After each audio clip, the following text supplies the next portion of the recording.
Hello friends, master of books Kannada YouTube ಚಾನಲ್ಗೆ ಸ್ವಾಗತ ಸುಸ್ವಾಗತ. ನಾನು ನಿಮ್ಮ ಧರ್ಮರಾಜ್ ಪಾಟೀಲ್. ಫ್ರೆಂಡ್ಸ್, ನೀವು ಇನ್ನೂ ನಮ್ಮ ಯೂಟ್ಯೂಬ್ ಚಾನಲ್ಗೆ ಸಬ್ಸ್ಕ್ರೈಬ್ ಮಾಡದಿದ್ದರೆ ತಪ್ಪದೆ ಸಬ್ಸ್ಕ್ರೈಬ್ ಮಾಡಿ ಮತ್ತು ಪಕ್ಕದಲ್ಲಿರುವ ಬೆಲ್ ಐಕನ್ ಪ್ರೆಸ್ ಮಾಡುವುದನ್ನು ಮರೆಯಬೇಡಿ. ಭೂಮಿಯ ಮೇಲೆ ನೀರು. ಫ್ರೆಂಡ್ಸ್, ಜಲವೇ ಜೀವನ ಎಂದು ಹೇಳಲಾಗುತ್ತದೆ. ನೀರೇ ಇರದಿದ್ದರೆ ಯಾವುದೇ ಜೀವಿಯ ಉಗಮವು ಸಾಧ್ಯವಾಗುತ್ತಿರಲಿಲ್ಲ ಎಂದು ವಿಜ್ಞಾನಿಗಳು ಸ್ಪಷ್ಟನೆ ನೀಡಿದ್ದಾರೆ. ಮತ್ತು ಭೂಮಿಯಲ್ಲಿ ಮೊಟ್ಟ ಮೊದಲು ಉಗಮವಾದ ಜೀವಿಯು ನೀರಿನಲ್ಲಿಯೇ ಉಗಮವಾಯಿತೆಂದು ಹೇಳಲಾಗುತ್ತದೆ.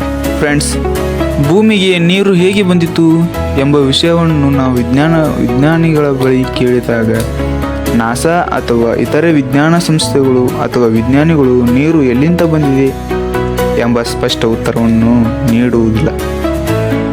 ಹಾಗಿದ್ದರೆ ನೀರು ಎಲ್ಲಿಂದ ಬಂತು ಮತ್ತು ಹೇಗೆ ಬಂತು ಎಂದು ನಾವು ತಿಳಿಯುವುದಾದರೆ, UK ಮತ್ತು ಆಸ್ಟ್ರೇಲಿಯಾ, US ಸಂಶೋಧಕರು ಒಂದು ಅಧ್ಯಯನವನ್ನು ನಡೆಸುತ್ತಾರೆ.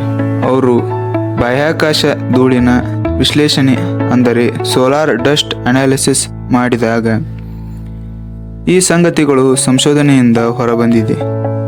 ಸೂರ್ಯನಿಂದ ಬರುವ ಸೌರ ಮಾರುತ ಸೋಲಾರ್ ವಿಂಡ್ಸ್ ಎಂಬ ಚಾರ್ಜ್ ಕಣಗಳು ಬಾಹ್ಯಾಕಾಶದಲ್ಲಿರುವ ಧೂಳಿನ ಕಣಗಳ ರಾಸಾಯನಿಕ ಸಂಯೋಜನೆಯನ್ನು ಬದಲಾಯಿಸಿದಾಗ ಧೂಳಿನ ಕಣಗಳಲ್ಲಿ ನೀರು ರೂಪುಗೊಂಡಿತು ಎಂದು ಹೇಳಲಾಗುತ್ತದೆ. ಫ್ರೆಂಡ್ಸ್, ಹಾಗೆಯೇ ಜಪಾನ್ನ 2010ರ ಹಯಾಬುಸಾ ಮಿಷನ್ನಿಂದ ಪಡೆದ ಪ್ರಾಚೀನ ಕ್ಷುದ್ರಗ್ರಹದ ಮಾದರಿಯನ್ನು ವಿಶ್ಲೇಷಿಸಿದ ನಂತರ ಭೂಮಿಯ ಮೇಲಿನ ನೀರು ಗ್ರಹದಿಂದ ರೂಪುಗೊಂಡ ಬಾಹ್ಯಾಕಾಶದ ಧೂಳಿನ ಕಣಗಳಿಂದ ಬಂದಿದೆ ಎಂದು ವಿಜ್ಞಾನಿಗಳು ಹೇಳುತ್ತಾರೆ.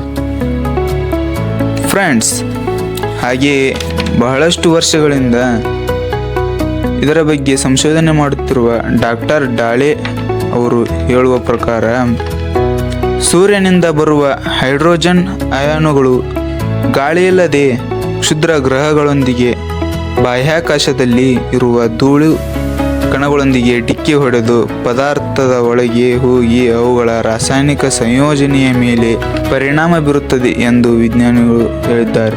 ಈ ಕಾರಣದಿಂದಾಗಿಯೇ ಹೈಡ್ರೋಜನ್ ಅಯಾನುಗಳು ಆಮ್ಲಜನಕದ ಅಯಾನುಗಳೊಂದಿಗೆ ನಿಧಾನವಾಗಿ ಪ್ರತಿಕ್ರಿಯಿಸಿ ಬಂಡೆ ಮತ್ತು ಧೂಳಿನ ಕಣಗಳೊಂದಿಗೆ ನೀರಿನ ಅಣುಗಳು ರೂಪಿಸುತ್ತವೆ. ಅವು ಕ್ಷುದ್ರ ಗ್ರಹಗಳ ಖನಿಜಗಳಲ್ಲಿ ಅಡಗಿವೆ. ಈ ಧೂಳು ಸೌರ ಮಾರುತಗಳು ಮತ್ತು ಕ್ಷುದ್ರ ಗ್ರಹಗಳೊಂದಿಗೆ ಭೂಮಿಗೆ ಬಂದು ತಮ್ಮ ಜೊತೆಗೆ ನೀರನ್ನು ತಂದಿರುವ ಸಾಧ್ಯತೆ ಇದೆ ಎಂದು ಹೇಳಲಾಗುತ್ತದೆ. ಫ್ರೆಂಡ್,